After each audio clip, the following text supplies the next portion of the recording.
Hey, job seekers. My name is Ian Alley, your recruitment advisor. And today we're going to tell you how you can be fully prepared for an upcoming interview. So let's get started.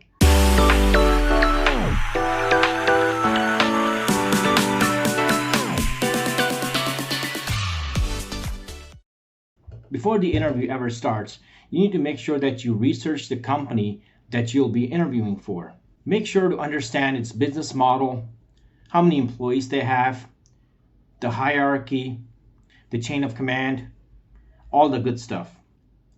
Once you've determined what kind of company this is, now it's time to align your skill sets with the company's needs. Try to figure out a way how your skill sets will best benefit this company. For example, the vacant position requires someone with 8 years of experience in accounts and finance with a CPA. So if you have 8 years of experience with a CPA, you can actually sell yourself, citing that you have the exact skill sets required to hit the ground running. Once you appear for the interview, make sure that you are dressed for success. I would recommend wear a blue or a black suit with a tie.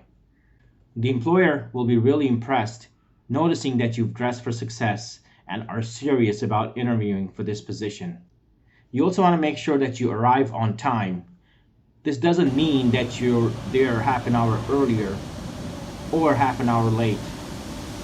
I would recommend just be there 5 minutes before the interview starts. That way you show the employer that your time is important, yet you are punctual and arrive 5 minutes before the interview took place. It shows that you have your priorities in order. Make sure that you have a firm handshake with the hiring team and always wear a smile. Make sure that you don't fidget or are distracted. Focus on the questions and try to answer the questions in as much detail as possible. As a recruiter, when I'm interviewing candidates and when the candidates take the effort to go into greater detail about their experience, I'm really impressed. And if you do the same at your job interview, I'm sure the hiring manager will be impressed by you. Another important point that I want to bring up is the question and answer session. When you interview with this employer, it is likely that they're going to start off by asking you unstructured questions.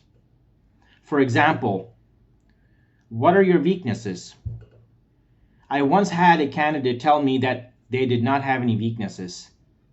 This raised red flags. As human beings, we all have weaknesses. And for you to say that you don't have any weaknesses is saying that you're being dishonest. So never say you don't have any weaknesses. You also want to make sure when the hiring team asks you a specific questions and you don't know the answer, try not to make up an answer. Just say, I don't know. This is also part of an honesty test. They want to make sure that they hire an honest person. As a recruiter, I often ask candidates difficult questions. A lot of the candidates are honest and they say they don't know what I'm talking about. That's perfectly fine. However, a small percentage of applicants will try to make up an answer, and this is a red flag for me. So don't try to make up an answer. Once the hiring managers are ready to wrap up the interview, it's time for a Q&A. If the hiring manager asks you whether you have any questions, don't say you don't have any questions. No matter what, always ask questions. You can ask questions about the company's culture, the company's benefits program, how many employees work there, the work timings, etc., etc. A lot of the candidates that I interview, they often go into storytelling. I don't really appreciate that because I have limited time.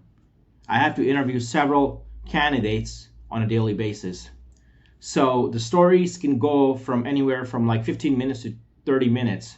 That's 30 minutes of my time wasted. So I prefer my candidates to keep it short. Be truthful in your answers. Don't try to fluff your stories. Go into storytelling if you feel that the hiring manager is enjoying listening to it. You can really get a feel for where your storytelling is going when the hiring manager asks you, hey, so what happened after that? Or what did you do in that situation? So I hope you learned something new. Next time you go in for an interview, you'll be better prepared. And I wish you best of luck. Thank you for watching. And if you need a consultation, my contact details are mentioned below in the description box. Feel free to get in touch with me. Thank you and have a wonderful day.